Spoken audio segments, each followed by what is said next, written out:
Capítulo 4.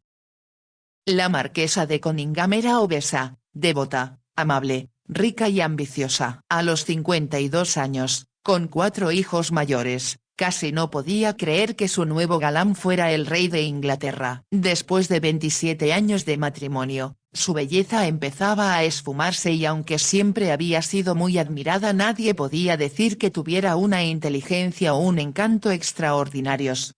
Sin embargo, era más lista de lo que la mayoría de la gente creía y su majestad la adoraba. Desde hacía algún tiempo veía cada vez menos a Lady Hertford, quien se mostraba llorosa y molesta por perder la atención del monarca y hablaba pestes de la marquesa con todos sus conocidos.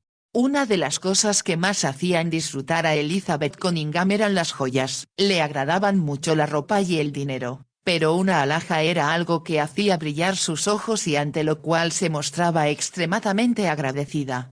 El rey se había dado cuenta de ello y le enviaba sin cesar diamantes, perlas y zafiros exquisitamente montados. Quienes rodeaban al rey sabían que durante toda su vida había necesitado una mujer afectuosa y maternal que lo mimara, así que se había enamorado invariablemente de mujeres mayores que él.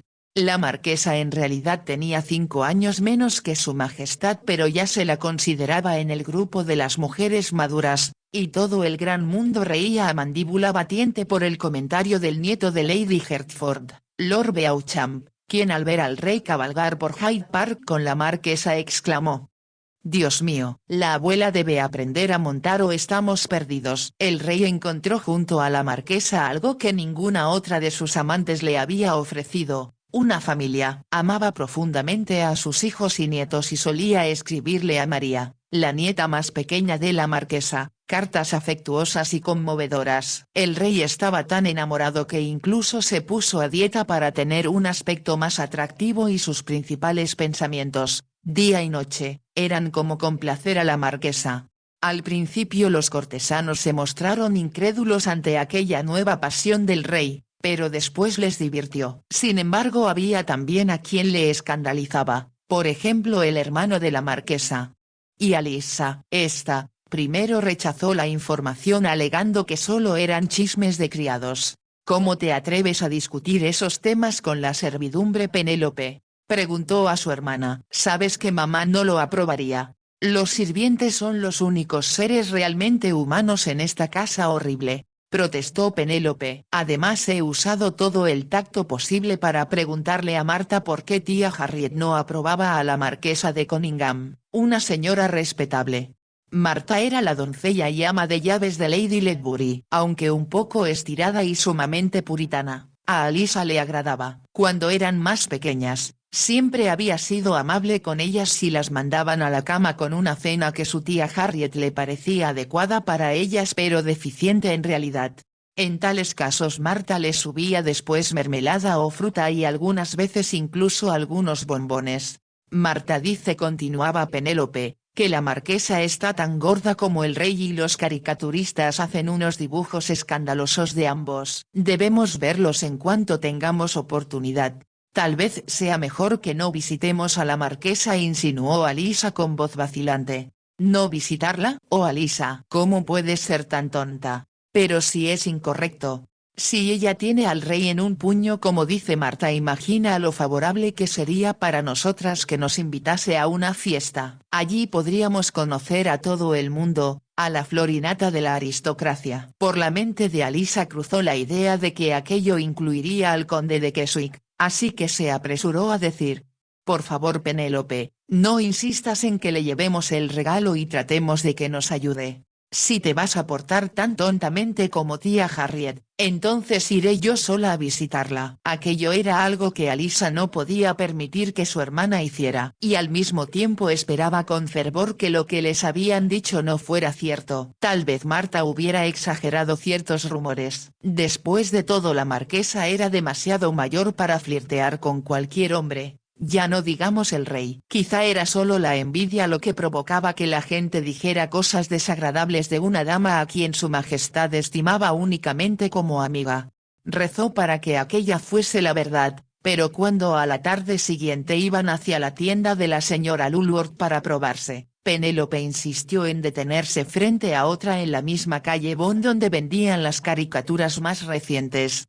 En el escaparate había expuesta una de Rowlandson que mostraba al rey y a la marquesa, ambos sumamente gordos y en actitud indudable de flirteo. Como Alisa opinaba que era degradante el simple hecho de verlas, solo le echó una ojeada y continuó su camino, pese a que dejaba atrás a Penélope.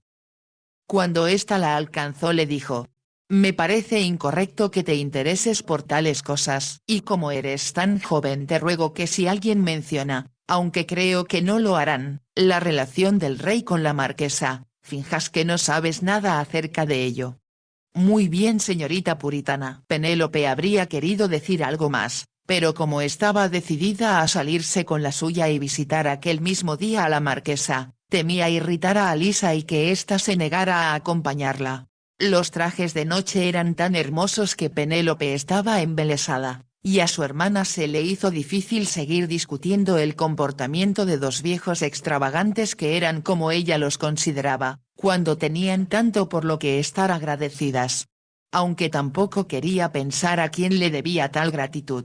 Pero sin duda era una emoción desconocida darse cuenta en qué medida Penélope y ella podían verse tan diferentes y a la vez tan bellas con aquellas ropas que las hacía etéreas y gentiles como diosas griegas. Vestidas así podríamos estar en una hornacina del comedor del conde, pensó involuntariamente Alisa y enseguida se reprendió por pensar en él de nuevo. La señora Lulworth prometió que los trajes de noche se entregarían al día siguiente y añadió: «A ustedes les sientan maravillosamente y si alguien les pregunta dónde compran su ropa espero que den mi nombre». «Sabe que lo haremos», le aseguró Penélope. «Le estamos muy agradecidas», añadió Alisa. «Ha sido muy amable con nosotras». La señora Lulworth sonrió, cosa muy rara en ella.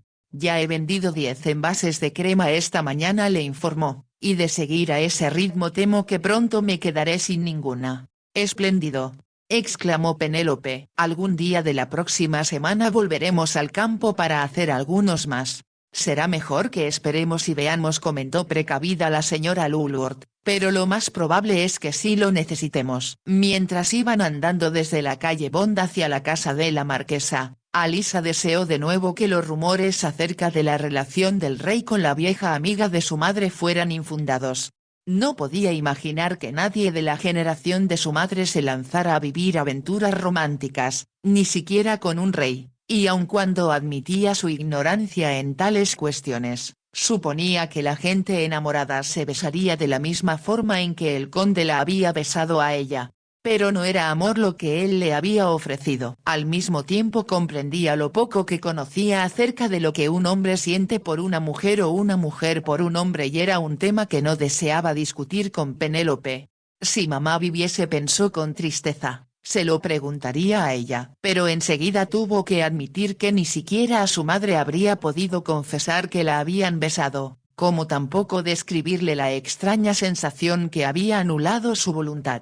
Se acercaban a la impresionante mansión en que vivía la marquesa con sus hijos, ambos solteros, según le había explicado Marta a Penélope. «Estoy rezando, Alisa, y espero que tú también, para que la marquesa esté en casa», le dijo su hermana en voz baja. Pero Alisa deseaba todo lo contrario. Prefería que la marquesa no estuviese, dejar la nota que llevaba preparada y marcharse. Sin embargo sabía que la mayoría de las damas aristócratas recibían a sus amistades en un día especial de la semana y lo más corriente era que fuera el miércoles o el jueves.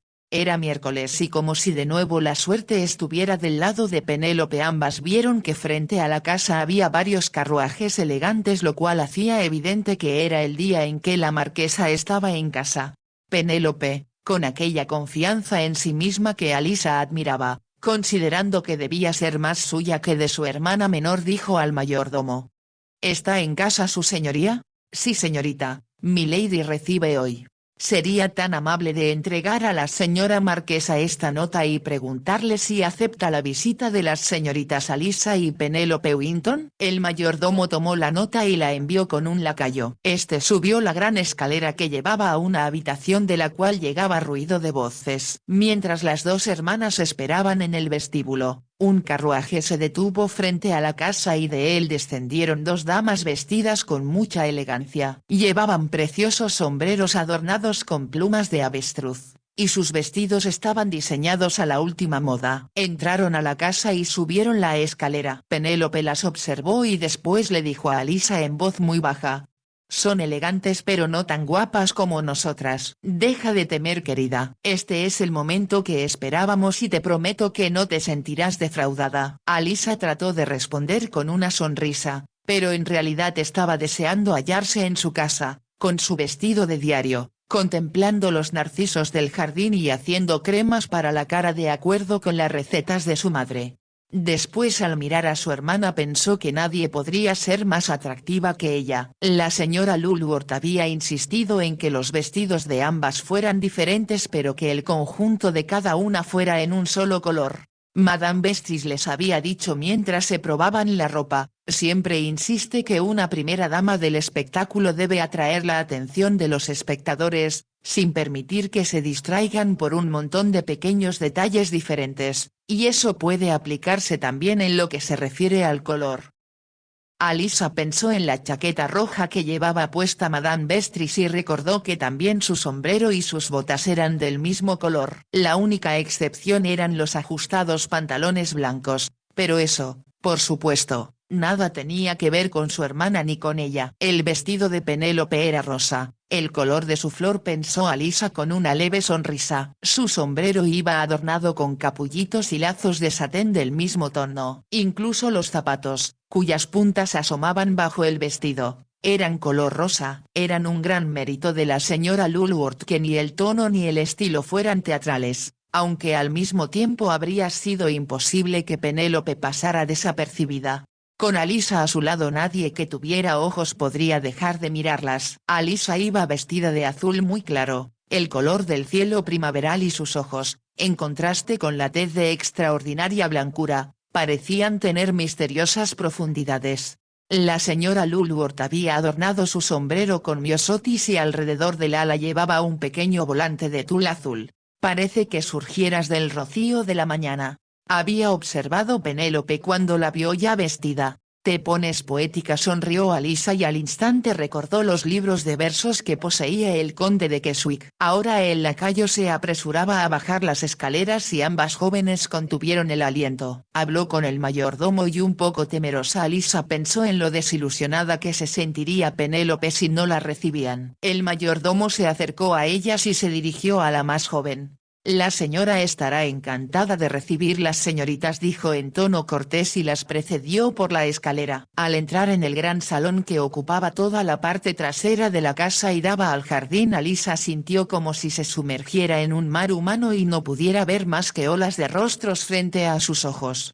Y sin embargo no había demasiada gente, como pudo notar cuando su vista se aclaró. Entonces no le fue difícil reconocer a la marquesa, que era exactamente como la mostraban en las caricaturas. «Las señoritas Alisa y Penélope Winton, señoría», anunció el mayordomo, y una figura obesa avanzó hacia ellas con las manos extendidas. «Queridas mías, qué encanto conoceros», exclamó. «Con frecuencia he pensado en vuestra querida madre y lamento profundamente saber que ya no está entre nosotros». Alisa hizo una reverencia y después levantó la mirada hacia la marquesa, en cuyo rostro vio una amplia sonrisa. Resultaba evidente que estaba complacida de verlas. Alisa pensaba que se habría percatado enseguida de si la marquesa solo fingía amabilidad por cortesía cuando la oyó manifestar: «Os parecéis las dos a vuestra madre, pero cada una de un modo distinto. Y qué lindas sois las dos. Estoy segura de que lograréis un éxito completo ahora que habéis venido a Londres». «¿Os acompaña vuestro padre?».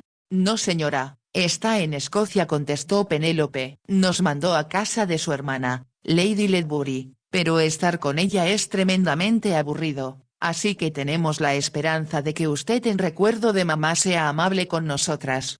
Alisa contuvo el aliento. En ningún momento había imaginado que Penélope fuera tan atrevida como para solicitar la ayuda de la marquesa nada más conocerla. Pero un momento después se dio cuenta de que Penélope, como siempre, había sabido aprovechar una oportunidad que tal vez no se presentara de nuevo. Mientras la marquesa charlaba con ellas nadie intentó llamar su atención. Eso queridas es algo que me procuraría un gran placer manifestó la dama. Mamá siempre nos contaba lo bondadosa que fue con ella cuando era niña añadió Penélope, y por eso mi hermana Alisa y yo le hemos traído algo que le perteneció. Esperamos que a usted le agrade conservar. ¡Qué detalle tan delicado! Alisa entregó a la marquesa el paquetito que llevaba, envuelto en un trozo del papel de seda con que la señora Lulworth había enviado sus vestidos y atado con un lazo azul. Lo abriré más tarde cuando no esté tan ocupada dijo la marquesa. Entonces podré hablaros de vuestra querida madre y deciros lo adorable que era y el gran cariño que nos teníamos. Sonriendo agregó. Pero ahora debo presentaros a mis amistades, y mañana por la noche tendremos aquí una pequeña fiesta para mi hija Elizabeth. La gente joven bailará después de cenar y espero que vengáis las dos. Oh, gracias señora, exclamó Penélope. Alisa y yo temíamos tanto no tener oportunidad de bailar en Londres.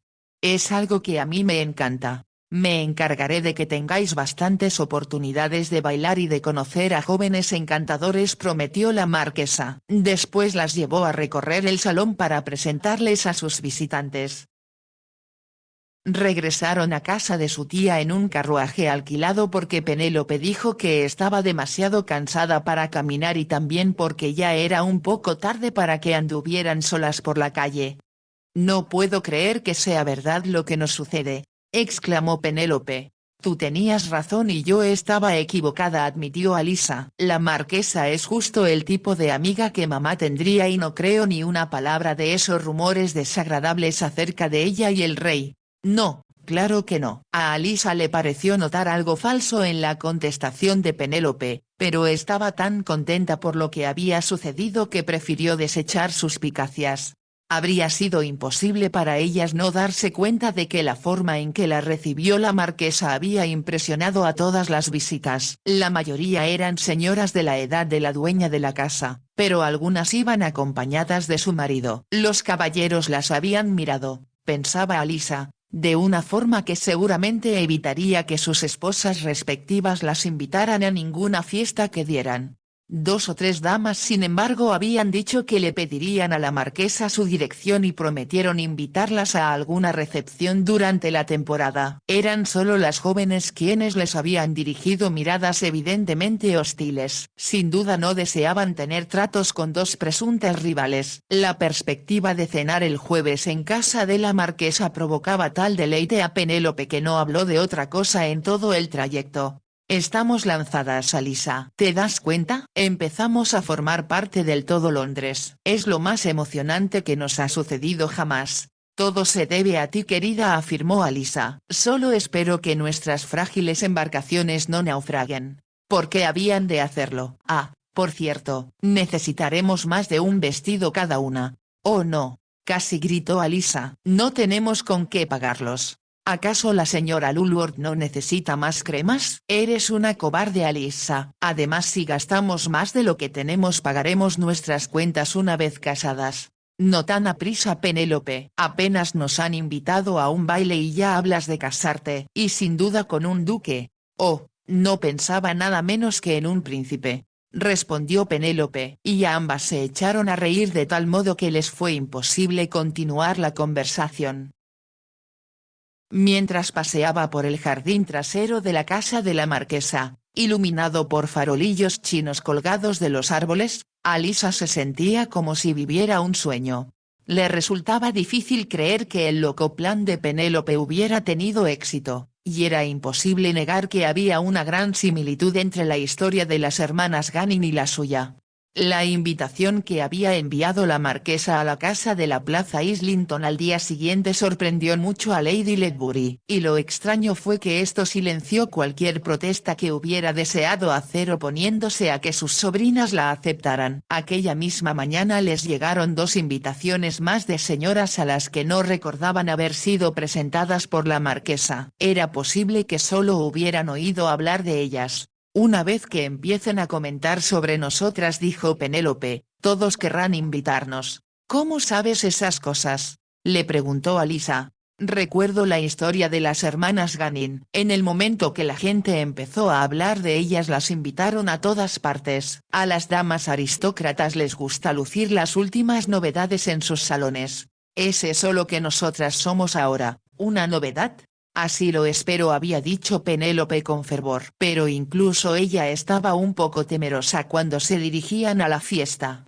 Esta es la prueba crucial, comentó entonces. ¿De qué?, preguntó su hermana. De si vamos a causar sensación o no. Al fin y al cabo hasta ahora no hemos tenido ninguna competencia, pero esta noche no solo habrá en la fiesta jóvenes de nuestra edad, sino que estarán también las bellezas fascinantes y artificiosas que asedian a todos los galanes de la alta sociedad, mientras que sus maridos respectivos persiguen a la esposa de otro. Alisa se puso rígida. No deberías decir ese tipo de cosas, Penélope. Solo a ti te las digo. Pero si tú no me escuchas tendré que buscar quien lo haga. Solo bromeaba, pero Alisa sabía que la única defensa contra la impetuosidad de Penélope era la sinceridad con que se hablaban, y esperaba, aunque no estaba muy segura de lograrlo, poder canalizar la tendencia de su hermana a actuar sin reflexionar antes.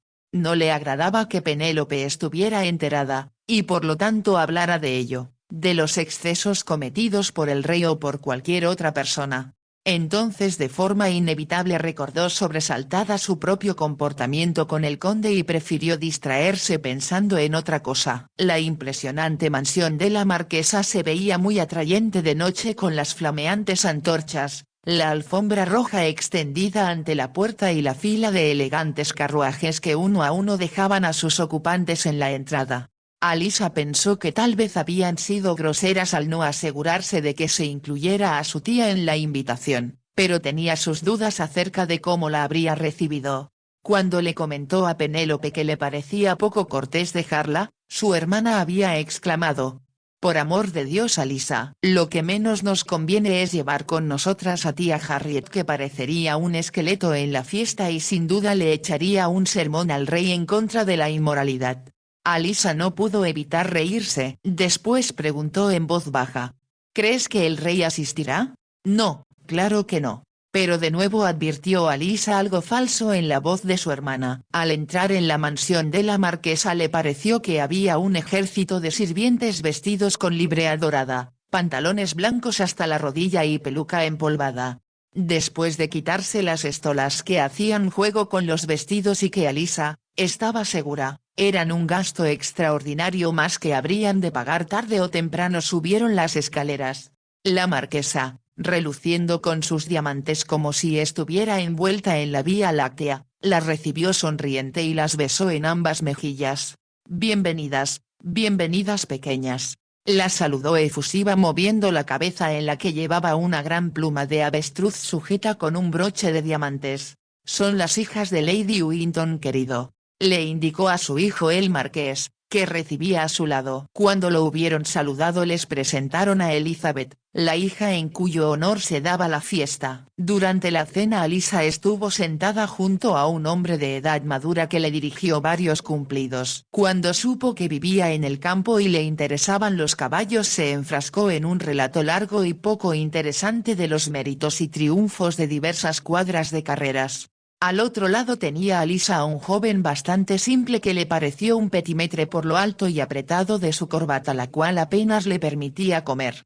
Hizo un esfuerzo por entablar conversación con él, pero le pareció demasiado aburrido y volvió con alivio a charlar con su amigo aficionado a los caballos. Supo que era viudo y padre de una jovencita que, como Penélope, tenía 17 años. Aquella era solo la segunda fiesta en que participaba. Cuando la conoció algo más tarde Alisa sintió pena por ella. Se notaba que era muy tímida y el físico le ayudaba poco. Al terminar la cena las damas se retiraron para que los caballeros bebieran su oporto. Todos sin excepción se mostraban sumamente corteses con Alisa y Penélope. Empezaron a llegar más invitados y Alisa descubrió que lejos de ser una pequeña fiesta, como la marquesa había dicho, parecía que iba a ser bastante importante.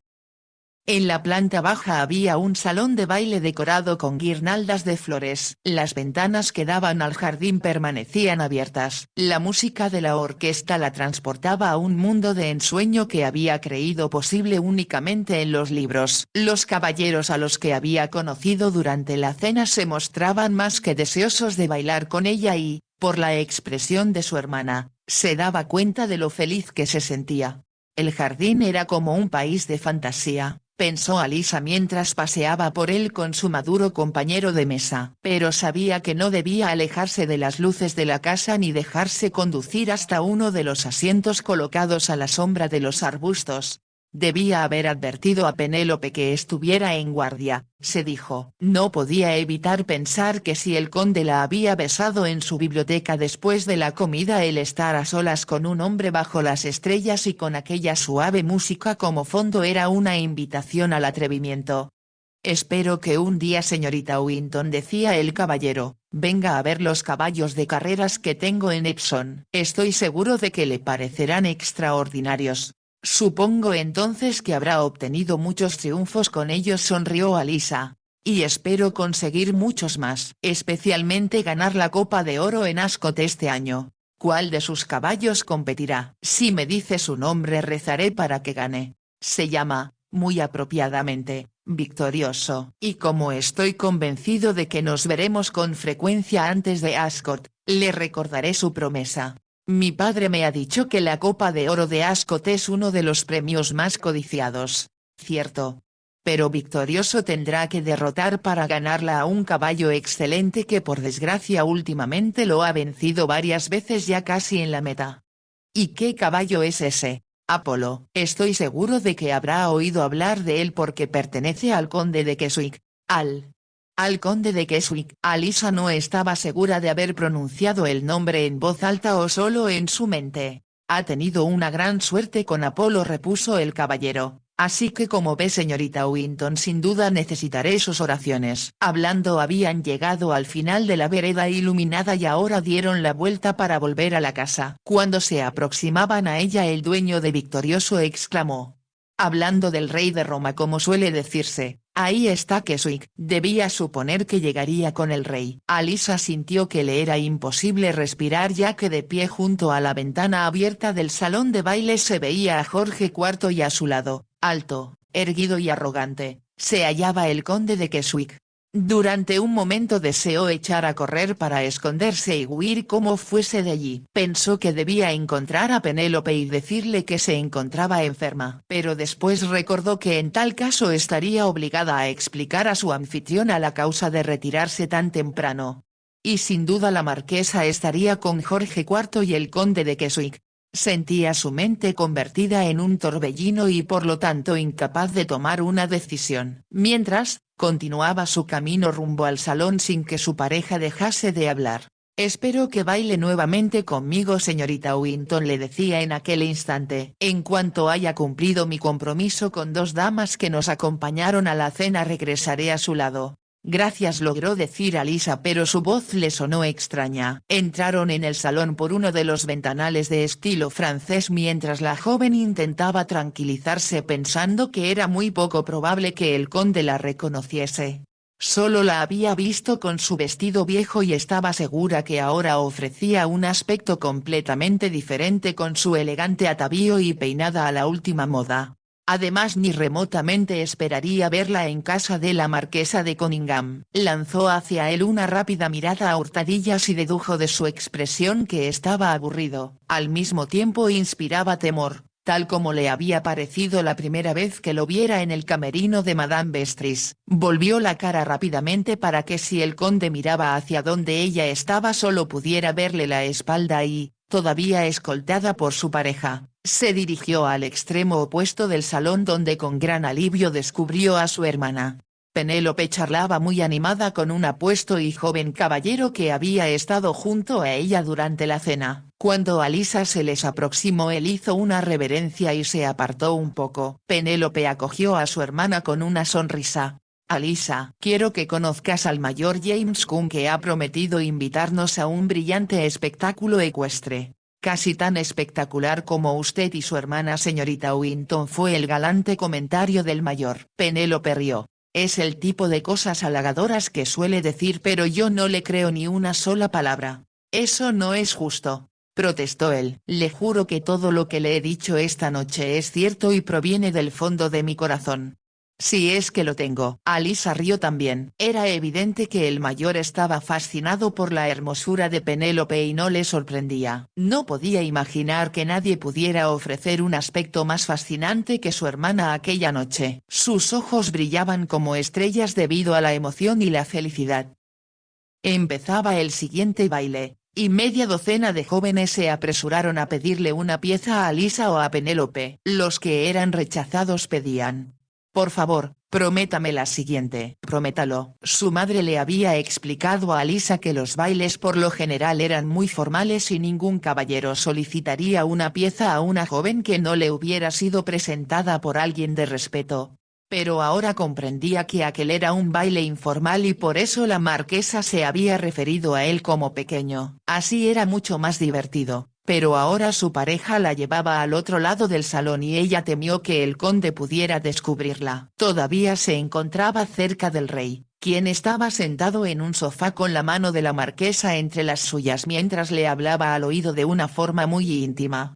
No había duda, pensó Alisa, de que al conde se le veía todavía más aburrido que al llegar. Incluso le pareció ver que tenía fruncido el entrecejo. Volvió la cabeza cuando pasaron junto a él, aunque tenía la sensación de que los pensamientos del conde estaban muy lejos. Se preguntó si habría tenido algún disgusto con Madame Vestris o si acaso se sentiría molesto por no poder llevarla aquella noche a cenar después de la función.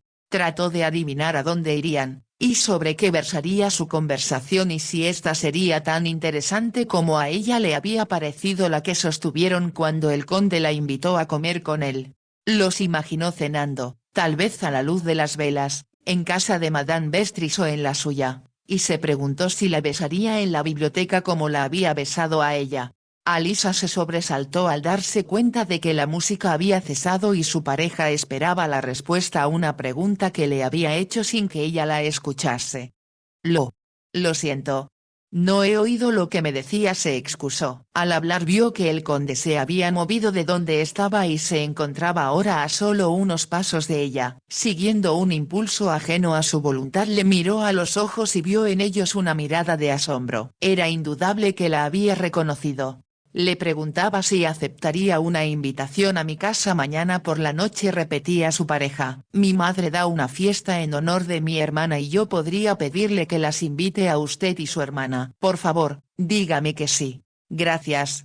Muchas gracias, contestó Alisa, sin darse cuenta apenas de lo que decía. Después, como si una fuerza superior la obligara a hacerlo, se alejó de su pareja para acercarse al conde de Keswick. Hasta que no estuvo a su lado no supo lo que debía hacer, pero en cuanto se le ocurrió decidió ponerlo en práctica enseguida. Estaba demasiado turbada para mirarle a los ojos, así que fijó su mirada en su corbata que llevaba anudada de manera más complicada aún que la primera vez que le vio, según notó vagamente. «Por favor, ¿podría hablar con usted?», le preguntó con voz vacilante. «Por supuesto», repuso él con naturalidad. Salimos al jardín. Al atravesar el salón Alisa se sentía como si la condujeran al cadalso. Pensaba que si él se negaba a hacer lo que iba a pedirle, ella y Penélope tendrían que rechazar todas las invitaciones que recibieran, algo que su hermana nunca le perdonaría. El conde no la condujo hacia la vereda iluminada por la que había pasado antes, sino a donde había unos asientos acoginados y un sauce frondoso. Esperó a que Alisa se sentara antes de hacerlo él. Apoyó un brazo en el respaldo y se quedó mirando a la joven. Ella era profundamente consciente de que los penetrantes ojos masculinos permanecían fijos en su rostro y le resultaba imposible mirar al hombre a su vez. Mientras se retorcía las manos nerviosamente pensaba aturdida lo que debía decirle. Por fin, como él no hablaba, murmuró: «Por favor, perdónenme. Sé que estuvo mal y usted debe de estar muy molesto. Pero nos quedamos con el dinero porque significaba tanto para nosotras». Se detuvo porque sus palabras le parecieron inadecuadas. El conde dijo entonces: Recuerdo que según me dijo deseaba hacer algo especial. Supongo que se refería a comprar el vestido que ahora luce. A Alisa le pareció que era muy perspicaz por haber adivinado con tanta rapidez la razón. Yo quería devolverle el cheque. Pero si lo hubiera hecho creo que le habría roto el corazón a mi hermana. Para ella fue como recibir un regalo de los dioses. Había una leve sonrisa en los labios del conde cuando dijo: los dioses cuidan a los suyos, y cuando oyó usted supuse que había vuelto al Olimpo. Ella creyó que se burlaba. Le puede parecer que le robamos su dinero. Pero le juro que le pagaré. Aunque es posible que me lleve mucho tiempo saldar la deuda. Con las ganancias de sus cremas, ya hemos vendido bastantes. Precisamente eso es algo de lo que también quiero hablarle. Calló Alisa porque le costaba un gran esfuerzo hablar. Era como si las palabras se atascaran en su garganta. Tras unos momentos de silencio el conde la apremió. ¿Y bien? Estoy esperando. Verá. La marquesa de Conyngham y mi madre, pese a su diferencia de edad, fueron amigas hace muchos años. Ahora nos invitó a venir esta noche y también tenemos otras invitaciones. Se detuvo un momento para mirar suplicante al caballero. Por favor, continuó con valentía, le ruego que no. Que no diga a nadie que vendemos cosméticos ni que me quedé con el dinero de su cheque. ¿Cree que haría algo semejante? Alisa hizo un leve ademán de impotencia con las manos. Si lo hiciese sabe bien que nos dejarían de lado y nadie nos volvería a hablar siquiera. Y eso por supuesto significaría que tendrían que volver a trabajar para los misioneros. Sí, es verdad, admitió Alisa con voz semejante a un sollozo. Es lo que nuestra tía esperaba que hiciéramos durante nuestra estancia en Londres, pero en cambio, su voz se apagó y el conde terminó por ella. En cambio gastaron las 50 libras que le di en ropa. Alisa hizo un movimiento afirmativo con la cabeza y dijo con la misma voz suplicante de antes: ¿cómo podríamos ir a ningún lado o conocer a nadie vestidas con la ropa que nosotras mismas nos hacíamos y que estaban completamente pasadas de moda? Ya vio usted mi aspecto cuando nos conocimos. En el camerino de Madame Vestris, lo recuerdo, el sitio menos adecuado para una debutante. Sé que estuvo mal ir allí. Pero pensamos que la única manera de conseguir un poco de dinero era vendiendo las cremas que mamá nos enseñó a preparar. Luego la señora Lulworth me dijo que si Madame Vestris las aprobaba todo mundo querría comprarlas. Y se están vendiendo. ¿No ha pensado que la señora Lulworth puede traicionarlas? No. Ella nos dio palabra de que no revelaría a nadie la procedencia de esas cremas. Lo que temo ahora es otra cosa. ¿Qué es lo que teme? Pues que usted lo comente y también. Se hizo el silencio nuevamente. Me gustaría escuchar el final de esa frase, demandó el conde. Alisa se ruborizó al recordar el beso y lo que había sentido. Como le resultaba imposible hablar de ello, apartó la mirada de su interlocutor sintiendo que le ardían las mejillas. Supongo, dijo el conde al cabo de lo que le pareció un largo rato, que se escandalizó por lo que le propuse. Mucho. Lo comprendo. Pero es que no se me ocurrió que una vendedora de cosméticos pudiera ser una dama. Se burla usted de mí, le acusó Alisa con voz débil. Sé que estuvo mal, muy mal, que comiera con usted a solas. Pero tenía hambre y temía que mi padre se enfadara si llegaba a saber que había comido sola en un lugar público. ¿Cuándo se ha dado cuenta de que estaba mal? No pareció creerlo así durante la comida. Penélope, mi hermana, me dijo que no debía haber aceptado la invitación de un desconocido. Yo me di cuenta de mi incorrección cuando ya era demasiado tarde. Demasiado tarde para evitar que la besara. Alisa dejó caer la cabeza. Estoy muy avergonzada, murmuró. No hay nada de qué avergonzarse. Me pareció, aunque es posible que me equivocase, que era la primera vez que la besaban, pero no le resultó desagradable del todo. No, claro que no, pero debía haberlo impedido. Creo que no habría podido evitar que sucediera. Alisa pensó que en aquello tenía razón y él dijo con tono sereno: olvide lo que sucedió. ¿Olvidará usted que me conoció antes de esta noche? Digamos que no se lo comentaré a nadie. ¿Lo dice en serio? ¿Me lo promete? Miró ansiosa al conde y al encontrarse con sus ojos sintió como si él desplegara su hechizo y se hallase otra vez entre sus brazos. Como si se repitiese la escena que tanto le había turbado, sintió surgir en su interior nuevamente aquella extraña y enervante sensación que le subía del pecho a los labios. Era algo tan embriagador como la música que les llegaba desde lejos, uniéndose al suave rumor de los árboles agitados por el vientecillo nocturno. Durante unos momentos a Alisa le fue imposible apartar la mirada del hombre. Apenas se atrevía a respirar. Le doy mi palabra, Alisa, repuso él al fin con voz grave. Ahora diviértase y confíe en que los dioses no quiten lo que han concedido. Antes de que ella pudiera decir nada, el conde se puso en pie y añadió: Vamos, la llevaré de nuevo al salón de baile. No debemos dar pie a murmuraciones, lo cual será inevitable si continuamos aquí más tiempo. A su voz había vuelto el tono cortante y sarcástico, pero Alisa, mientras caminaba a su lado hacia la mansión brillantemente iluminada, sentía que cantaba su corazón.